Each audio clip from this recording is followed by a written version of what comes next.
Hey guys, Primitive Preacher here. Just want to share some hunting tips with you today.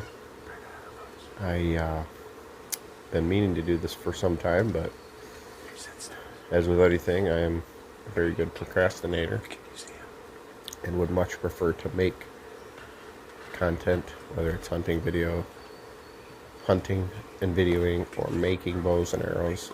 Editing not so much, but hoping to share some hunting tips with you today for primitive and traditional hunting. Um, One of the things that has become very clear to me in the last 5 or so years hunting primitive is that I cannot hunt nearly as much real estate as I would otherwise do if I was hunting with compound or even a recurve bow, a laminated bow. So primitive hunting, you really need to narrow things down as close as possible. I mean, like 15 yards and under. So much of the time I want to set up where I can see, I want to be able to see the deer coming a long ways away. I want to be able to see a lot of trails. I want to be able to see, a bunch of field, cropland, whatever, which is great because then you can see a lot of animals, but your chances of actually getting a shot are much, much less. Because for one thing, they can also see you more readily as they're coming in or whatever, and you're just going to be constantly looking around, creating movement, which is detrimental to primitive hunting or any kind of hunting, especially when you're hunting on the ground. And I prefer to hunt on the ground.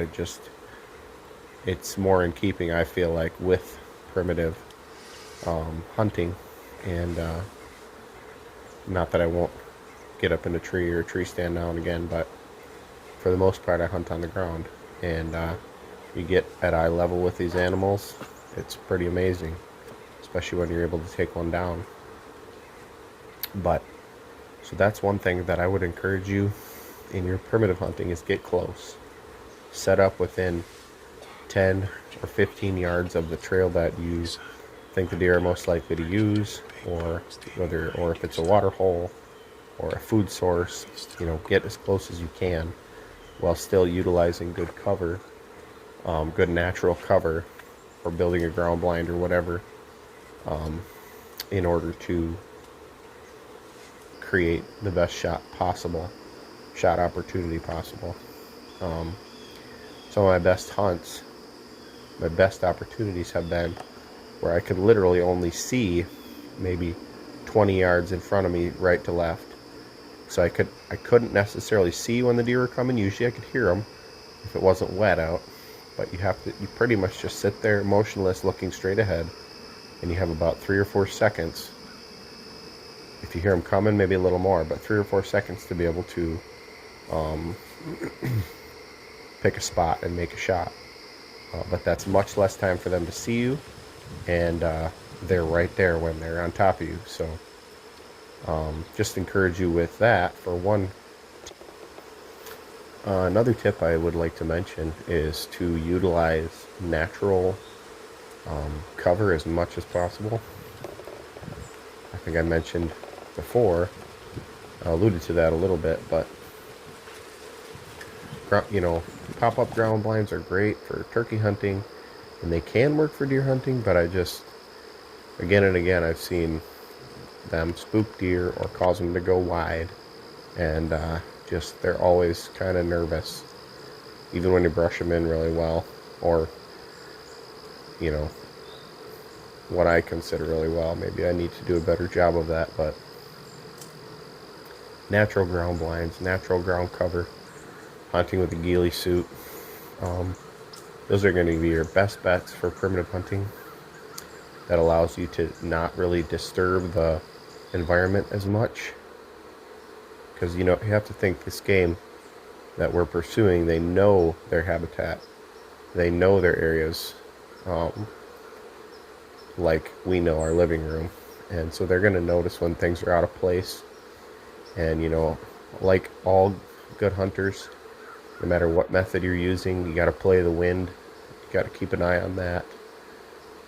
Constantly trying to read and gauge where the wind is blowing to, and adjusting as necessary.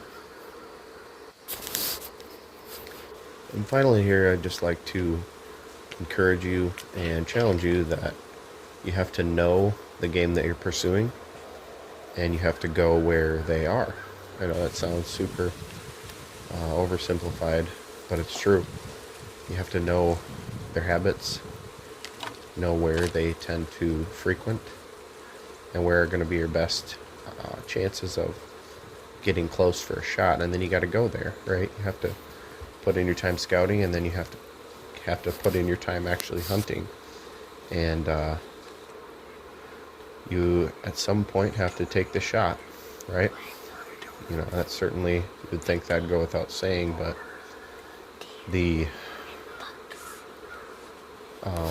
sometimes the opportunities that we're presented with are so marginal that we have to pass them up to be good and ethical hunters. But at the same time, sometimes we got to take shots that are a little bit out of our comfort zone, or you're never going to take a shot. And maybe that means you need to set up a little closer, like I mentioned earlier, to increase your odds of a closer shot. But being ready to take the shot when it's given is pretty critical. Like having that mindset that I'm going to shoot if I get a clear shot, and going over and over that shot in your mind, so when it comes, you're ready. And this is not the greatest analogy ever, but I'm often convicted because I am so quick to go after a deer or a turkey or a coyote during hunting season, when I had other plans, but I happened to spot them, and to go right after them and try to get a shot, sometimes even take marginal shots, like I said.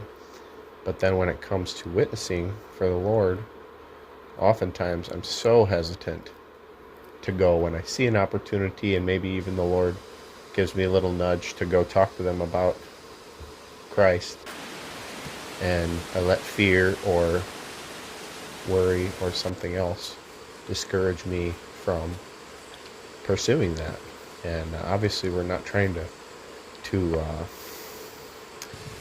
quote unquote harvest people, but at the same time,